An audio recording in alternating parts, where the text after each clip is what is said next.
नमस्कार, लोकसभा टीवी में आपका स्वागत है। मैं हूं प्रियंका। खबरों में आगे बढ़ेंगे, मगर उससे पहले सुर्खियों पर एक नजर।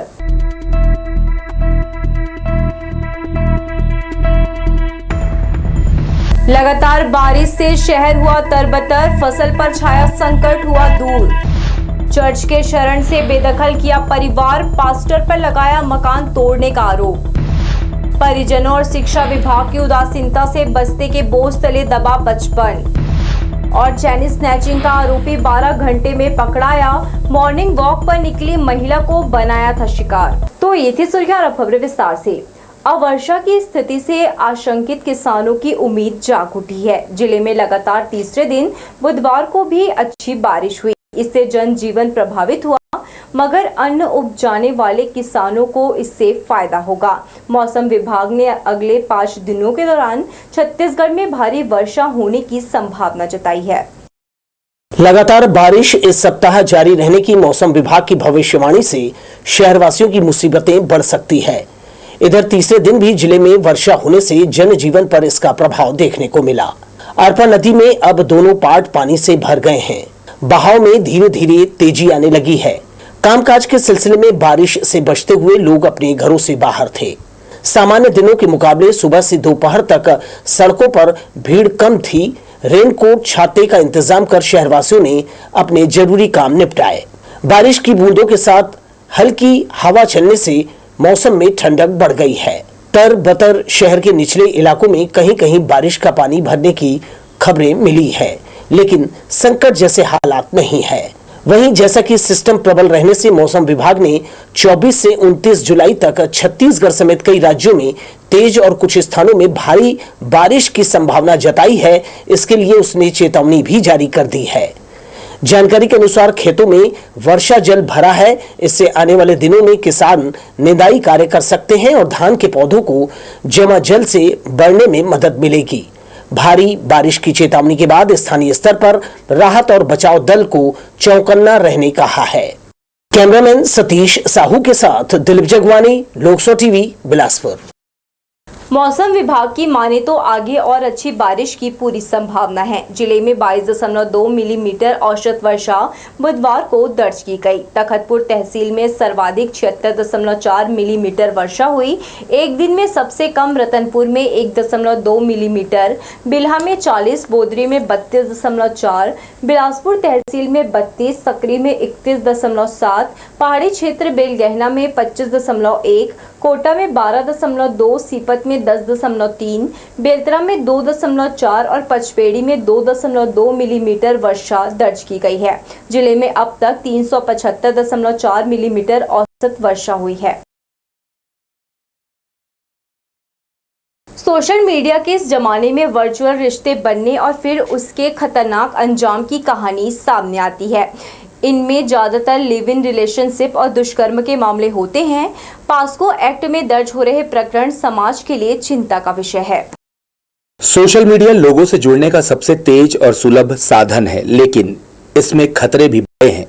मौजूदा समय सोशल मीडिया ने युवाओं को बुरी तरह अपने गिरफ्त में ले रखा है। ऐसे में सोशल मीडिया के माध्यम से प्यार में पड़े युवा धोखा मिलने के बाद डिप्रेशन का शिकार हो रहे हैं और इमोशनली कमजोर हो रहे हैं। वहीं कई मामलों में नाबालिग और युवतियों के साथ दुष्कर्म की घटनाएं हो रही हैं। सोशल मीडिया जो है एक डबल एज्ड स्वॉर्ड की तरह है, जिसके कुछ फ़ायदे हैं तो उसके बहुत ज़्यादा नुकसान भी हैं। तो इसी के लिए इसी तारतम्य में बिलासपुर पुलिस चेतना साइबर की पाठशाला भी चला रही है, ताकि हम लोगों को ज़्यादा से ज़्यादा अवेयर कर सकें, क्योंकि ये एक ऐसा क्षेत्र है या फिर साइबर स्पेस एक ऐसा स्पेस है जहाँ पे आपकी सावधानी और आपकी जागरूकता ही आपके लिए एकमात्र सहारा है। तो आप सभी से अनुरोध है कि आप जहाँ तक हो सके अपने अकाउंट को प्राइवेट रखें, अपने बच्चों की एक्टिविटी को निगरानी में रखें, अपने बच्चों को एजुकेट करें, उनसे खुल के बात करें, उनके मन में क्या सवाल चल रहे हैं, उनकी दोस्ती यारी कहाँ चल रही है, उनसे खुलकर बात करें, उनको पर्याप्त फ्रीडम दें। क्योंकि हमारे अंदर ये रहता है कि जब हमें बहुत ज़्यादा निगरानी में रखा जाता है तो वो भी बच्चों को नहीं पसंद होता है। तो एक बच्चों से मित्रता का भाव रखें और उन्हें सोशल मीडिया के से होने वाले दुष्परिणाम के बारे में अवगत कराएं और इन सावधानियों का ध्यान रखें, ताकि हम इस तरह के जो बढ़ते मामले हैं, पॉक्सो के हैं या फिर रिलेशनशिप बेस्ड जो 376 के मामले आते हैं, इन सब पे अंकुश लगाया जा सके। सोशल मीडिया के कुछ प्लेटफॉर्म ऐसे हैं जहां पर फॉलोअर्स की गिनती होती है। ऐसे में बहुत से लोग अधिक फॉलोअर वाली अपनी प्रोफाइल बनाना चाहते हैं। लोग अपना अकाउंट पब्लिक करते हैं, जिस चक्कर में अनजान लोग भी उसे फॉलो करते हैं और मैसेज करते हैं। ऐसे में अनजान लोगों के मैसेज का जवाब ना देना ही ठीक है। देखिए, ये जो सोशल मीडिया है ना, इसके चलते बच्चे बिगड़ रहे हैं। इंस्टाग्राम, फेसबुक, बच्चों को हमको, नाबालिग बच्चों खास करके टीनेजर, मोबाइल नहीं देना चाहिए।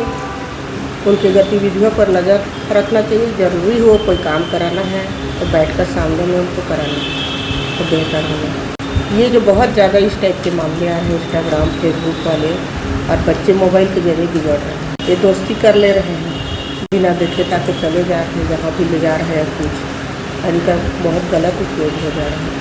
इस मामले में माता पिता और घर के बड़े सदस्य भाई बहन को भी अपने बच्चों और छोटे भाई बहनों का विशेष ख्याल रखने की आवश्यकता है।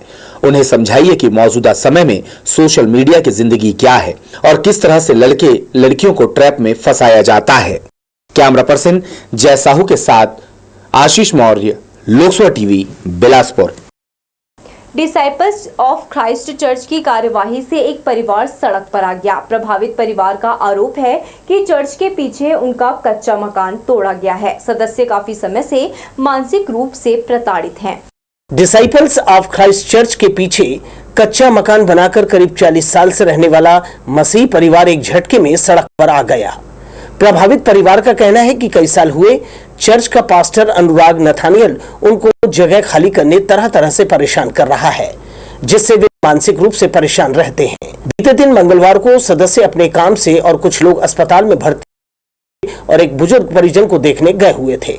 घर पर ताला लगा था, तभी कुछ लोगों ने उनका कच्चा मकान तोड़ दिया। आरोप है कि पास्टर अनुराग ने उन पर अत्याचार किया है। सुजीत मसीह ने कहा, उनके अनाथ पिता को चर्च प्रबंधन ने पाला था, वे तब से चर्च के पीछे निवास कर रहे हैं।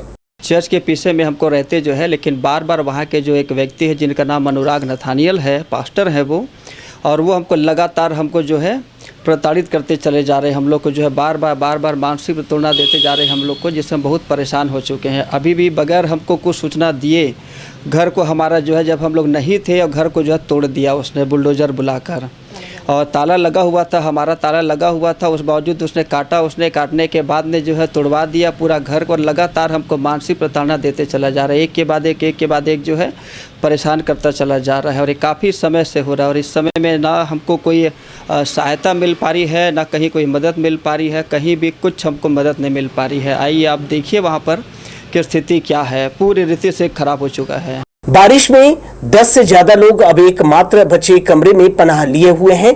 इधर इन्हें डिसाइपल्स ऑफ क्राइस्ट चर्च के पंचायत अध्यक्ष अनुराग नथानियल ने चर्च की जमीन खाली करने नोटिस भिजवाया है। अचानक बिना जानकारी दिए मकान तोड़ने से भीतर रखा सारा सामान खराब हो गया है। इससे पीड़ित परिवार फरियाद लगाने मारा फिर रहा है। वहाँ हम लोग 12 लोग रहते हैं। मेरी देरानी गर्भवती थी, उनका अभी सिम्स में सीजर से बच्चा हुआ है, जो कि 8 महीने का है, एकदम सीरियस है बच्चा। तो हम लोग वहाँ थे सिम्स में, पूरे परिवार वाले। उस बीच हम लोगों के घर में ताला लगा था, ताला तोड़ के घर को तोड़ा गया, बुलडोज़र मंगा के कल। और हम लोग कल से पूरे परिवार वाले वहाँ आके भीगते पानी में ऐसे पन्नी डाल के ऊपर भीगते हुए छोटे से बच्चे को लेके, मेरे 2 बच्चे हैं, मेरी देरानी का एक बच्चा है 5 साल का, उनको सबको, मेरे ससुर पैरालाइज मरीज हैं, अभी उनकी तबीयत एकदम सीरियस है। 108 गाड़ी को बुलाया गया है। और वहाँ की स्थिति हमारे लोगों की बहुत है। खाने पीने का जो भी सामान था, कुछ भी सामान नहीं निकाला गया है। पूरा बुलडोज़र बुलाया गया है, तोड़ दिया गया है। कुछ भी सामान नहीं है, ना हमारे पहनने का कपड़ा है, ना ओढ़ने बिछाने का बचा है, पूरा हर चीज़ तोड़ दिया गया है। 35 सालों से काबिज मसीह परिवार जमीन पर मालिकाना हक नहीं मांग रहा है, ना ही उसने कोई ऐसा दावा किया है। इसके बाद भी चर्च प्रबंधन की दादागिरी के आगे गरीब परिवार विवश है। कैमरामैन राजा खान के साथ दिलीप जगवानी, लोकसभा टीवी, बिलासपुर। कुछ दिनों पहले बिल्हा के बरतोरी में मनोज कौशिक ने जमीन विवाद के चलते 75 वर्षीय बुजुर्ग गणपति कौशिक की हंसिया से हत्या कर दी थी। जेल में बंद आरोपी की मां को बिल्हा पुलिस ने साक्ष्य छिपाने पर सह आरोपी बनाया है। आरोपी मनोज कौशिक की मां निर्मला के खिलाफ अपराध दर्ज किया है। बिजली गुल रहने से बुधवार को सरकारी कामकाज प्रभावित रहा। दोपहर 12:30 बजे से पुराना कंपोजिट बिल्डिंग में अंधेरा छाया था। लगातार बारिश होने से बिजली व्यवस्था शाम तक बाधित रहा। गर्मी से परेशान कर्मचारी कार्यालय से बाहर निकल आए। दफ्तरों में ज्यादातर काम कंप्यूटर पर किया जाता है, जो बिजली नहीं रहने से प्रभावित रहा। बुधवार शाम तक सभी कार्यालय में अंधेरा छाया रहा। इस दौरान कर्मचारियों ने नेहरू नगर बिजली कार्यालय में इसकी सूचना कई बार सुधार करने की जानकारी दी गई। पिछले कई सालों से की जा रही कोशिशों और तमाम अनुशंसा के बाद आज भी छोटे बच्चों को भारी भरकम बैग लेकर स्कूल जाना पड़ रहा है। अधिकांश बच्चे वजनी बैग उठाकर सेकंड थर्ड फ्लोर में कक्षा आते जाते हैं। इससे उनके शरीर और मन पर गहरा प्रभाव पड़ता है। बस्ते का वजन उठाते बच्चों का बचपन कहीं खो जा रहा है। इससे वे शारीरिक रूप से कमजोर हो रहे हैं, लेकिन शिक्षा विभाग के अफसरों को इससे कोई सरोकार नहीं है। ऐसे में अब अभिभावकों को एकजुट होकर पहल करने की जरूरत है, क्योंकि शिक्षा विभाग के अफसरों और स्कूल प्रबंधन बैग के वजन से बच्चों को हो रहे नुकसान की परवाह नहीं कर रहा। प्राइवेट स्कूल के क्लास 3rd से 6th तक 10 किलो तक का बैग उठाकर तीसरी मंजिल तक क्लास में पहुंचना पड़ता है। बच्चे बस्ता उठाकर सीढ़ियां हैं, इससे उनकी पूरी एनर्जी खत्म हो जाती है। ऐसे में 5 से 6 घंटे तक पढ़ाई करना बहुत मुश्किल हो जाता है। टाइम टेबल के हिसाब से रोजाना 6 विषयों की पढ़ाई होती है, लेकिन टीचर्स द्वारा दूसरे विषय भी पढ़ाने के लिए बच्चों को किताबें और कापियां लाने कहा जाता है और मजबूरी में परिजन बच्चों की पीठ पर वजन लाद देते हैं। हालांकि जिला शिक्षा अधिकारी का कहना है कि सभी स्कूलों को कक्षाओं के हिसाब से ही कापी पुस्तक बच्चों से लाने कहा है। शिक्षा विभाग तो इसके लिए सूचना जारी भी किया गया है कि शनिवार को बैगलेस डे इसको रूप में मनाया जाए। उस दिन बैग लेना आए बच्चे, और बाकी दिवस भी क्या है, एक निर्धारित वजन का निर्धारित विषय को पाठ्य पुस्तक को लेकर जाना चाहिए। और निरीक्षण में जा रहे हैं हम लोग, तो इस बात को हम लोग भी ध्यान दे रहे हैं कि छोटे बच्चे लोग को ज़्यादा लोड नहीं होना चाहिए। हाँ, ये सभी स्कूलों के लिए निर्देश है कि प्राइवेट के लिए भी और शासकीय के लिए भी, अनुदान प्राप्त स्कूलों के लिए भी, यदि कहीं शिकायत आता है तो इसका ज़रूर जांच कराएंगे कि कहाँ कौन सी स्कूल वाला बच्चों के ऊपर ज़्यादा लोड कर रहे हैं। पेरेंट्स को अपने बच्चों का बैग खुद तौलना चाहिए। निर्धारित मानक से ज़्यादा वजन नहीं होना चाहिए, और ऐसा होता है तो बच्चों की हड्डियों पर इसका दुष्प्रभाव पड़ता है।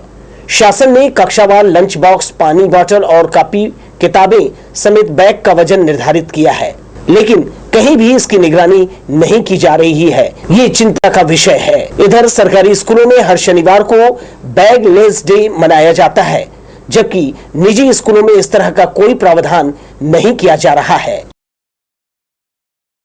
लोक सौ टीवी के लिए कैमरामैन सतीश साहू के साथ आशीष वर्मा की रिपोर्ट।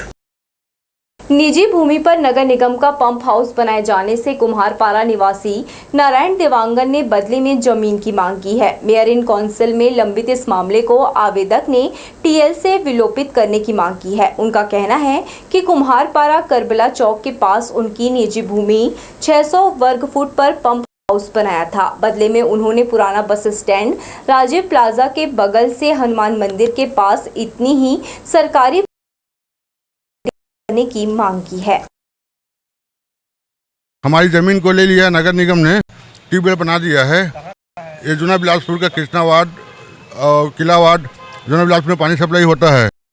हमने जमीन की मांग की गई थी कई बार, पर कमिश्नर ने बोले हाँ ठीक है मैं करता हूँ, ओके है, देखता हूँ, कल आइए परसों आइए, घुमा दिया जाता है। कई कलेक्टर आए हमारे सामने, हम जन दर्शन में दे के परेशान हो गए हैं, पर दर्शन से कोई कार्रवाई नहीं होती। एक तरफ सरकार गांव-गांव में सुगम पहुंच मार्ग तैयार करने हर संभव प्रयास कर रही है, वहीं दूसरी ओर अफसरों की उदासीनता के कारण सड़कों की दुर्गति हो रही है। बिल्हा क्षेत्र के ग्रामीण इलाकों में सड़कों की स्थिति दयनीय है। स्थानीय ग्रामीण कई बार शिकायत कर चुके, मगर हालात जस के तस हैं। एशिया के सबसे बड़े विकास खंड माने जाने वाले बिल्हा के ग्रामीण इलाकों की कई सड़कें जर्जर हो गई हैं। मार्ग पर पड़े बड़े बड़े गड्ढों से लोग परेशान है। बारिश के दिनों में ये गड्ढे तालाब में तब्दील हो चुके हैं। इतना ही नहीं, यहाँ से लोगों का गुजरना मुश्किल हो गया है।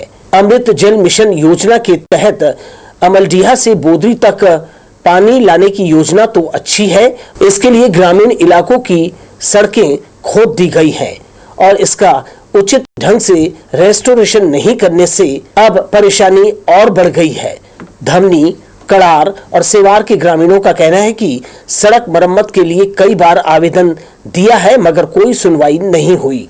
इतना ही नहीं, सड़क पर हादसे में एक व्यक्ति की मौत भी हो चुकी है। ये भूमिगत जो पाइपलाइन लगे हैं चकरभाटा नगर पंचायत बोदरी के लिए, तो जो खुदाई अंडरग्राउंड पाइप करने के बाद अव्यवस्थित खोदे हैं, अव्यवस्थित पाट के चले गए हैं, जिसके वजह से पूरा जो वन वे रोड था वो बहुत ज्यादा डैमेज हो गए हैं और भारी व्हीकल की बहुत दबाव है NH लिंक नाम से। तो पूरा देखिए जर्जर रोड कम, गड्ढे ज्यादा हैं। इस संबंध में जो PWD विभाग से भी संपर्क किया गया है, वो बोल रहा है इसका टेंडर होना है, इसमें अभी हम कुछ काम नहीं कर सकते, कच्ची वाला भी काम नहीं कर सकते, लेवलिंग भी नहीं कर सकते। रोड में बहुत परेशानी होते आ जाए में, गाड़ी वाड़ी सब पलटा थे, ऑटो माटो सब सवारी वाले जाते थे, ये बहुत चिखला में बहुत परेशानी होती। 2-3 दिनों से हो रही लगातार बारिश के चलते सड़क में जगह जगह पानी भरा है।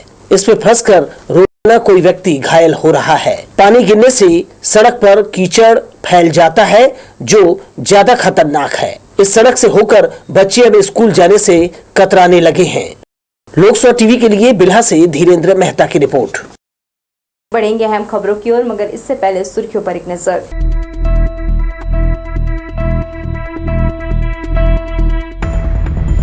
लगातार बारिश से शहर हुआ तरबतर, फसल पर छाया संकट हुआ दूर। चर्च के शरण से बेदखल किया परिवार, पास्टर पर लगाया मकान तोड़ने का आरोप।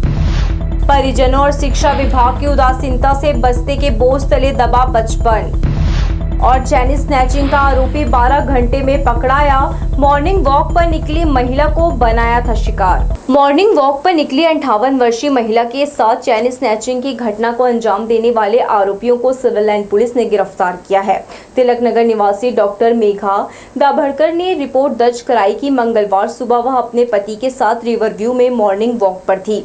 इसी दौरान बाइक सवार युवक उसके गले से सोने का चैन छीनकर फरार हो गया। घटना के बाद सिविल लाइन पुलिस ने आसपास लगे करीब 200 से अधिक CCTV कैमरे खंगाले, तब जाकर आरोपी की तस्वीर साफ हुई। मामले में पुलिस ने शेख फैजुद्दीन और उसके सहयोगी कृष्णा उपाध्याय, श्रीदीप शर्मा और तनिष्क सलूजा को गिरफ्तार किया है। आरोपियों से लूट की चैन बरामद कर ली है। सुबह एक बाइक सवार युवक ने एक महिला के गले से चैन को स्नैच करके ले गए थे और उसके बाद उन्होंने थाने पर आकर रिपोर्ट दर्ज कराई। उसके बाद अपराध पंजीबद्ध करके उसकी आरोपी की पता तलाश की गई और 12 घंटे के अंदर में लगभग 150 से 200 CCTV फुटेजेस को खंगाला गया और आरोपी का पता चलने पर मुखबिर के माध्यम से दबिश देकर उसको गिरफ्तार किया गया। उसके साथ ही उसने जिन सहयोगियों का सहारा लिया था उनको भी पकड़ा गया और जहां पर उसने सोने के मंगलसूत्र को बेचा था वहां पे भी दबिश देकर आरोपी को गिरफ्तार किया गया है। सभी को गिरफ्तार करके वैधानिक कार्यवाही करते हुए न्यायिक रिमांड पे भेजा गया है। मोटरसाइकिल खड़ा करने को लेकर हुए विवाद के बाद आरोपी भागवत घृतलहरे, जितेंद्र टंडन और उसके साथियों ने मनहरण साहू पर प्राणघातक हमला कर दिया था, जिसके कारण उसे गंभीर चोटें आई थी। मामले में मस्तूरी पुलिस ने रामबलम घृतलहरे, राम कुमार बंजारे, राकेश घृतलहरे, परमेश्वर घृतलहरे को गिरफ्तार किया था। वहीं अन्य आरोपी भागवत और जितेंद्र फरार थे। मुखबिर की सूचना पर आरोपियों को उनके निवास ग्राम कुरुमहू थाना मुलमुला से गिरफ्तार किया है। इनके खिलाफ हत्या का प्रयास का मामला दर्ज किया गया है। 1 साल पहले सोशल मीडिया के माध्यम से हुई दोस्ती प्यार में बदल गई और अब प्रेमी सलाखों के पीछे है। पामगढ़ निवासी युवती शहर में रहकर नीट की तैयारी कर रही थी। यहां शोरूम में काम करने वाले प्रवीण जांगड़े से उसकी इंस्टाग्राम में दोस्ती हुई, फिर दोनों साथ जीने मरने की कस्में खाने लगे। बाद में युवक ने शादी से इनकार कर दिया। पीड़िता की रिपोर्ट पर पामगढ़ पुलिस ने आरोपी प्रवीण जांगड़े को गिरफ्तार कर केस डायरी जाँच के लिए सरकंडा थाना भेज दिया है। कांगेर जिले का पामगढ़ से रिलेटेड है, वहाँ से 0 में अपराध पंजीबद्ध किया गया था उसके बाद यहाँ पे डायरी नंबरिंग के लिए आया, जिस पे यहाँ पे हमने नंबरिंग कायम कर उसको आरोपी का पता तलाश किया गया।